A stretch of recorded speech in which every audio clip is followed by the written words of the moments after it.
Hello, my name's Jane and I'm 39 years old. The story I'm going to tell you happened a year ago and I'm slowly recovering from the mental effects of the whole ordeal. I thought I'd come on here to vent about it, so here you go. Let me start by telling you a little about myself. I got married at the age of 20. Yes, I was very young, but I had been with my late husband since we were in middle school. I just knew that he was my soulmate and that there was going to be no one else other than him. We grew up with each other, so his family was mine and mine his. I had a perfect life. We had good jobs, our own house, the cutest dog. But like all this good, my perfect life came to a horrible end. I still remember the incident like it was yesterday. I was pacing up and down my living room because my late husband was taking too long to come back from work. Around 3 hours after he was supposed to be home, I got a call telling me that he had been in a horrible car accident. After that, things only got worse. The doctors managed to save him, but he was in a coma. We didn't know if he'd make it out, but I stayed by his side the entire time. I barely made it out of that, especially after we decided to pull the plug on him since he'd been in a coma for over a year with no signs of improvement. Needless to say, I was devastated. The first thing I did was sell the house. It was my biggest reminder of him and I wanted none of that. I pretty much became a hermit because everyone in my life reminded me of him. It took me over a year to get back in contact with everyone, and even longer for me to start experiencing what life was like again. Eventually, the hurt decreased, and I began meeting up with my friends and family more regularly again. After the 5th anniversary of my husband's passing came, my friends began gently encouraging me to get back into dating again. I refused for a long time because I couldn't imagine myself with another man. My friends were very understanding of everything that I was going through, so they never pushed too hard. However, there was this one day when my friends decided that we should all go out to a club just to relax and have some fun. It had been over 2 weeks since we all got together, so they begged me to come with them to the club. I reluctantly agreed. When we got to the club and after I had a few drinks, I actually began to have a good time. I found myself laughing and having a great time. I was in a great mood, which is why when I was approached by an attractive man, I did not shy away from a conversation with him. He told me his name was Nathan and that he was at the club with some of his colleagues for a business dinner that was a celebration of something.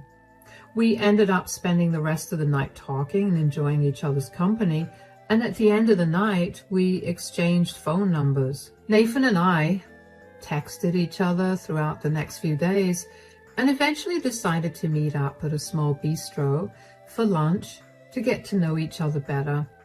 I was very nervous to meet him and I didn't know if I was interested in him or if I just liked the attention. Regardless, my friends convinced me to give him a shot. So I met him.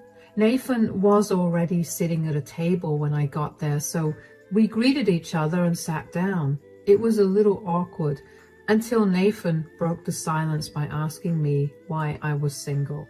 So tell me why you're still single. I mean, you're a beautiful woman. I can't seem to wrap my head around why you're still single. Oh, stop it. But my husband passed away 6 years ago and I haven't been able to bring myself to see anyone else after that. Finally, my friends got tired of me being so alone, so they dragged me along with them to the club last week. Guess that was lucky for me. Oh, wow. I'm so sorry for your loss. If you don't mind me asking, how did your husband pass away? Well, he got into a car crash. He was in a coma for a long time and eventually we had to pull him off the life support. That's horrible. Yeah. But I've had a lot of time to process his loss, and I'm in a much better place now. On to you now. Why are you single? You're very handsome, so I have to imagine that there's something wrong with your relationship status. There's nothing wrong about it. I was a married man too, but we ended up getting a divorce last year. Oh, if you don't mind me asking, why did you get divorced? Well, she was my high school sweetheart, and I guess we just grew into different people. It was an amicable divorce, so at least there's that much. Oh, wow. I bet it must have been heartbreaking to leave her. Not really. Like I said, we grew apart. We were looking for different things, and while I still loved her, I wasn't in love with her. We both realized that and decided the best thing to do was separate. Thank God we didn't have any kids. Really? Are you against having children? No, in fact, I really do want to have children. My ex-wife couldn't have children, which is why we didn't have any. What about you? What do you think about children? I've always wanted to have children as well. My ex-husband and I were waiting until we were in a financially stable position to have them, but, well, you know. Well, if our relationship does go well, we could probably have children in the future. I like the idea of that. But for now, why don't you tell me a little more about yourself? How about we eat and get to know each other while doing that? I'm starving. Of course. After that, let's just say that Nathan and I went on a lot more dates than I thought we would. We got to know each other and I realized I was falling in love with him. Nathan worked on the other side of the city, so he couldn't meet me so frequently, and I had no problem with that. For about a year and a half, we barely saw each other more than twice a week. But after that, Nathan told me that he had been moved to an office that was closer to where I lived. Since we'd been together for a year and a half, without any issues, we decided it would be best for us to move in. Along with that, we decided that it was time to introduce each other to our parents. My parents were happy that I was finally moving on, and I was just relieved they liked Nathan. As for Nathan, he only had a mother who he adored. I was very nervous to meet her, but Nathan assured me that she was nice. She invited us to dinner at her place, and she greeted us when we got there. Well, sort of. Hello, Mom.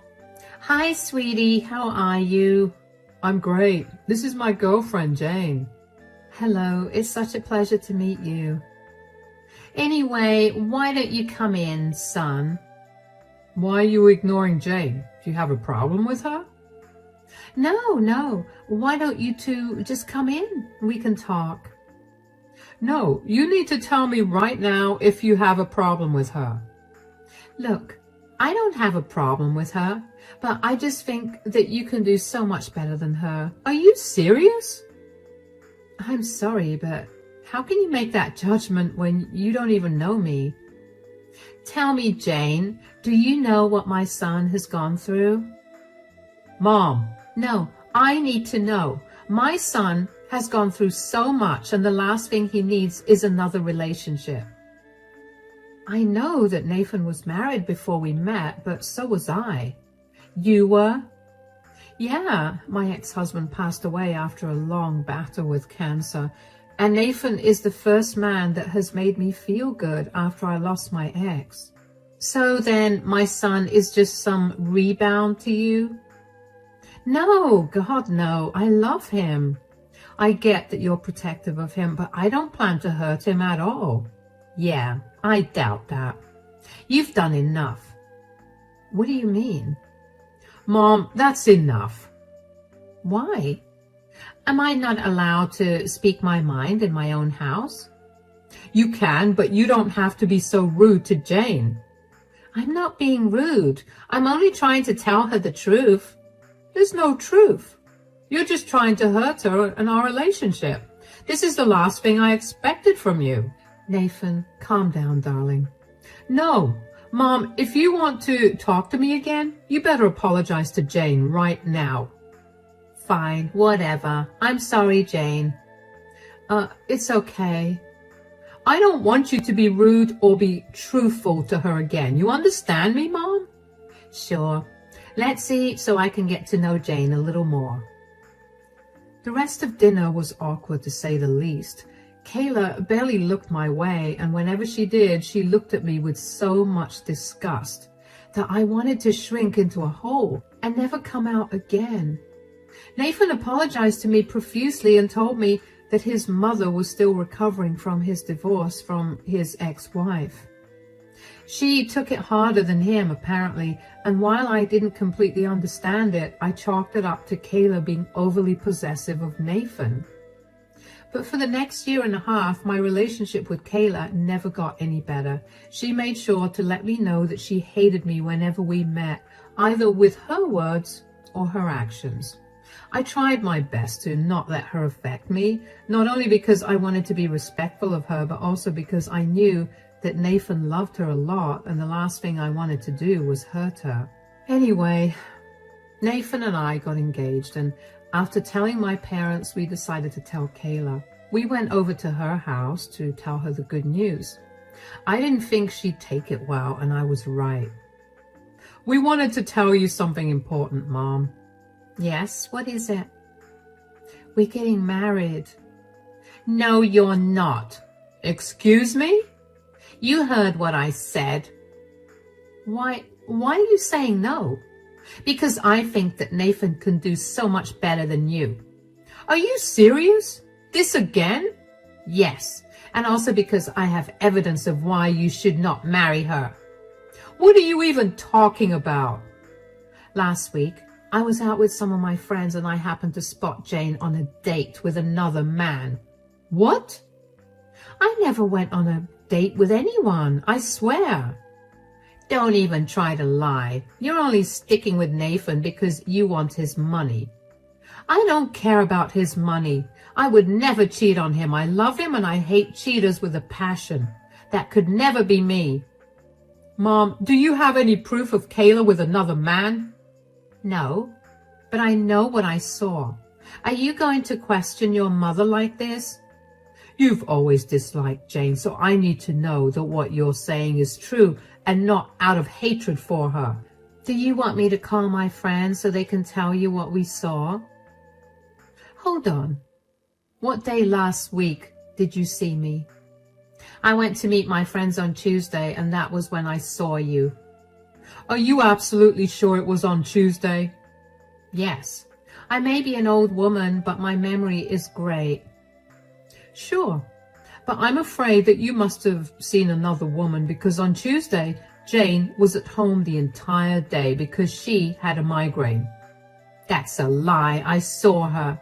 She must have lied to you so she could go behind your back." "That's impossible, because I was at home the entire day taking care of her.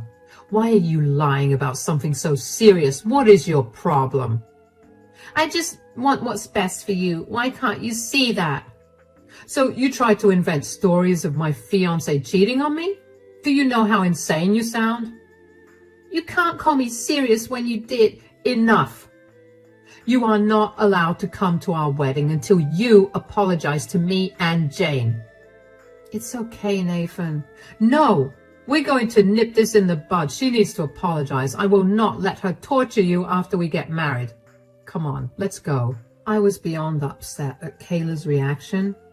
I knew she hated me, but she'd never been that blunt about it either. Nathan was even more upset than me. He went from calling her often to check in on her to never calling her. In the next few months, we cut all contact with Kayla. I felt horrible because I couldn't help but feel that I was the reason that Nathan's relationship with his mother was ruined. To stop myself from spiraling, I focused all my energy on planning our wedding. After 6 months of wedding preparations, I emailed the invitations to all of Nathan's and my family and friends. Kayla must have heard from her family about the wedding date because she showed up at our place the day before the wedding. Nathan was out of the house and it was only me. When I opened the door and saw her, I was surprised at first, and when she just awkwardly stood at the door without saying anything, I let her in. Finally, after another minute of silence, Kayla spoke up. "You cannot marry Nathan." "Excuse me? You heard what I said." "Why should I not marry Nathan?" Because I said so. Okay, look, I've been nice to you even though you've done nothing but make my life miserable. What do you have against me that you've done everything in your power to sabotage my relationship with Nathan? I have nothing against you, Jane. I'm just trying to protect you. Protect me? How in the world is accusing me of cheating an act of protection? And don't tell me you have nothing against me when the very first time you met me, you told Nathan that he could do a lot better than me. I was just trying everything in my power to make you go away. The first time I met you, I realized that you didn't know the full truth about Nathan. I mean, he didn't tell you the truth, which is why you didn't know. What are you even talking about? Do you remember how you met Nathan? Obviously, we met at a bar and we hit it off after that. Yes, and what did he tell you about his relationship status at that time? He told me he was a new divorcee. That was a lie. What? Nathan was still married to his then wife at that time. Is this another tactic of yours to sabotage our relationship? Because if it is, I'm going to uninvite you, and once Nathan finds out, he's never going to talk to you again. I'm sick and tired of your nonsense.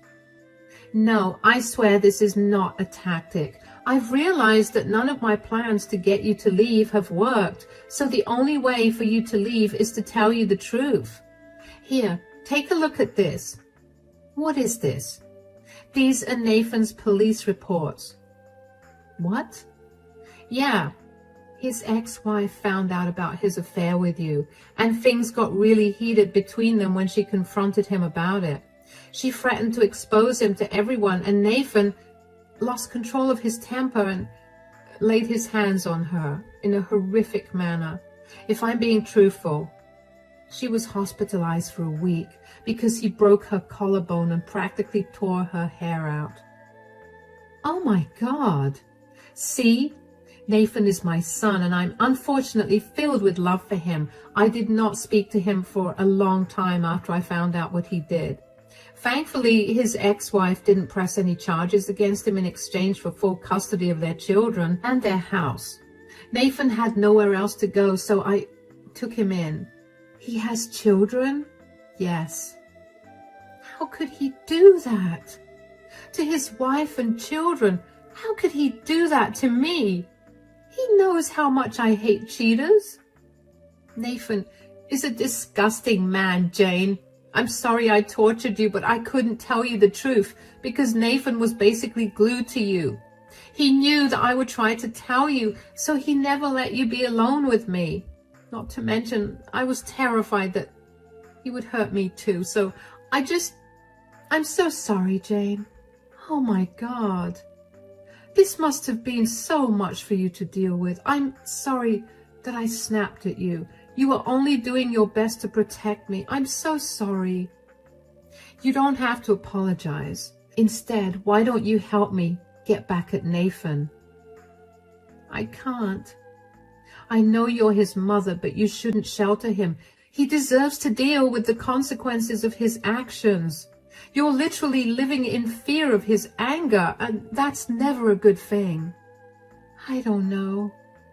Do any of his friends and family know about the truth of his previous relationship? No. He made me promise him that I wouldn't open my mouth. Great. Tomorrow, we'll expose him. He invited his boss, so I'm sure that he'll get fired. It's time for him to face some real consequences, and you can come and stay with me so we can avoid him for a while. All right. You're right. I shouldn't be afraid of my son. Let's do it. I was shaking. I tried my best to remain composed in front of Kayla, but after she left my place, I raced to the washroom so I could throw up. I couldn't believe that Nathan was capable of being such a horrible person, and most of all, I couldn't believe that he had involved me in his horrible actions. I was very much against cheating and even more against abuse of any kind. These were things that Nathan knew very well about me, and he knew this very early on in our relationship. So for him to knowingly involve me in his horrendous actions made me both throw up and want to scream at him. But I knew that I had to be careful with how I handled things, especially since I knew what he was capable of. I made sure to tell Kayla that she needed to call Nathan and apologize to him. She needed to be at the wedding because I didn't count on Nathan not trying to harm her afterwards. I told her to pack all her necessities up and keep them in her car before she got to the wedding. I needed to make sure she was by my side the entire time. Then I told Kayla to tell Nathan that she wanted to apologize to me. I was sure that Nathan would want that to happen only with him present there. I didn't want to give him any reason to think that I knew the truth. Things panned out just like how I had predicted after Kayla apologized. Nathan forgave Kayla, and so did I for his mistake. I truly don't know how I got through the rest of that night, but I do remember being truly afraid that Nathan somehow found out that I knew the truth. When I wasn't afraid, I was seething with anger against him. I cannot even begin to describe to you how happy I was when it finally turned to morning. Nathan and I made our way to the venue where our wedding and reception was supposed to be held. We thankfully parted ways to get ready, and Kayla greeted me discreetly. She handed me a USB with all the proof of Nathan's actions against his ex-wife. I handed it to my maid of honor and told her to hand it over to whoever was manning the projection so they could play it as soon as I reached the altar. Eventually, it came time to walk down the aisle and my stomach was in knots. The only comfort I had was that I was surrounded by family, so Nathan could not hurt either me or Kayla. When I reached the altar, the proof of Nathan's crime was projected onto the huge screens beside us. All the guests burst out into gasps and murmurs, and Nathan was confused. He took a look at the screen and paled. Before he could say anything, I began to tell the truth of his past to all our guests. I did not spare any details. It turned out Kayla was right about how much her family didn't know. Nathan really threatened her to keep everything under wraps, and she had no choice. With every word that came out of my mouth, I got more confident. In the end, I told Nathan that the wedding would not be happening because I was not going to marry someone who had no problem destroying his family in the worst way possible. I grabbed Kayla's hand, got in her car, and we drove off to a mall. I quickly changed my clothes and called my dad. I could hear how frantic everybody was, but I knew that more than anything, Kayla and I needed a safe spot to be at. My dad had many empty apartments that he usually rented to college kids whenever they needed them. He agreed to let Kayla and I be there until everything calmed down. After everyone left the party, my family came over and talked to me about what had happened. I re-explained everything to them, and they were disgusted with Nathan. They assured Kayla and I that they would be there for whatever we needed. While I was glad for their kindness, I knew that it was only a matter of time before Nathan found us again. I was right. Nathan found us only a day later, and he came banging on the door. I carefully opened the door just a smidge, so there would be no way for him to hurt me. "Why did you do that? You know how exactly you've ruined my life." "I only did what I had to do. You lied to me and absolutely demolished my trust. You knew how hard it was for me to get over the death of my ex-husband. You still lied to my face every single day for 3 years. That was to prevent this outcome." "Oh yeah? That's why you bullied your mother into keeping your secret? You knew she was terrified of you, and you used that against her." "Where is she anyway? She needs to get a piece of my mind." "Look, Nathan, your mother is filing a restraining order against you. She did the right thing by informing me about what your true nature is, and you will not hold that against her." "Restraining order? I'm her son. I'm not going to hurt her." "That didn't stop you from threatening her. Stay away from her. You know I have relatives that are cops. Do you want to mess with me? This is why I can't tell you anything. You always make a big deal out of nothing. How is hitting your wife and sending her to the hospital not a big deal? That is something you should have told me instead of spinning your wife into some evil entity who wronged you. You made me your side chick. Do you know how disgusting I feel because of you? So, is it wrong for me to love you? You made me feel things that my ex never did. That is not a compliment. For a whole year, I was your side chick. You ruined your family, your wife, and your children using me. And you lied to me about everything. Do you not realize how insane you were for doing that? Our entire relationship was a lie. I only got lucky that your mom has a conscience. My mom is a snitch. She doesn't understand anything that I've been going through. I was a changed man because of you. Don't give me any of that. This relationship was doomed from the start. I don't want anything to do with you. Leave before I call the police. Oh no, I'm not leaving until you get me my job and reputation back. You have to tell everyone that you made everything up because you got cold feet and needed an excuse to not get married. Why in the world would I do that? I don't like to lie about huge things like that, unlike you. You have 2 minutes to leave before I call the cops. Bye, Nathan. I shut the door in Nathan's face and walked away from the door.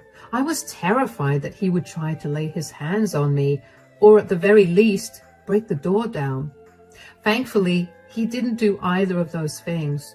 He left after that because I'm guessing he was scared that I would have called the police on him. After that, though, I made sure that I sheltered Kayla as much as I could, at least until her restraining order was in place. Both of us stayed at my dad's empty apartment that he had lent us for this very reason. In the meantime, Kayla and I managed to hear from various of her family members and my friends about what had happened after I exposed Nathan. Turns out, Nathan's company has a very strong policy against criminal records, whether they existed or almost existed. His boss was not happy to find out about what Nathan had done. To make matters worse, he had apparently told his boss that he needed to take 2 weeks off because his cousin passed away, when in reality he was dealing with the legal aspects of his divorce. So the company policy, along with Nathan's lies, made sure that Nathan got fired. It's a great thing that Nathan and I rented an apartment. We planned our wedding around the end of our lease because we had planned to purchase a house right after we got married. I'm so glad that we didn't do that before we were supposed to get married. Anyway, I had my brother and my dad accompany me while I went back to my shared apartment with Nathan to collect all my things. Nathan tried his best to get me to change his mind. I'm talking about getting down on his knees and crying while he begged me to forgive him and rethink our relationship. I was honestly disgusted beyond belief when I looked at him. I could not stop thinking about how he made me a part of his plan to ruin his family. I could not stop thinking about how I was a part of the reason that he hit another woman. It took everything in me to not throw everything in the house at him, but I knew that I had to be better than him. I did not give him the satisfaction of knowing that he affected me. I walked out of the apartment after barely looking his way.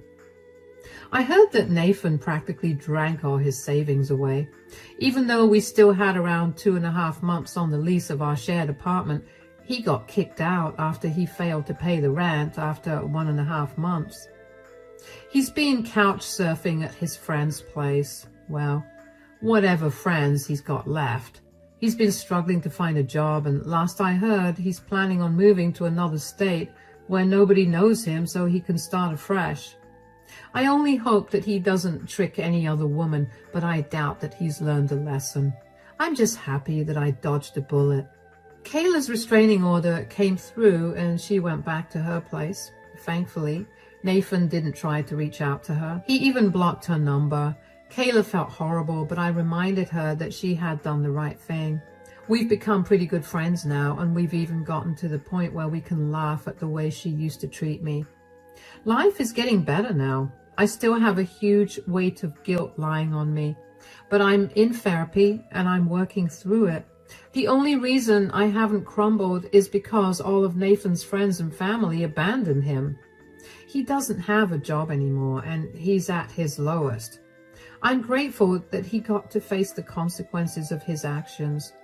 I still have a long road to recovery, but I'm sure I'll come out on the other side happier and more secure with myself. If you've listened to my entire story, thank you so much. I hope only the best for you.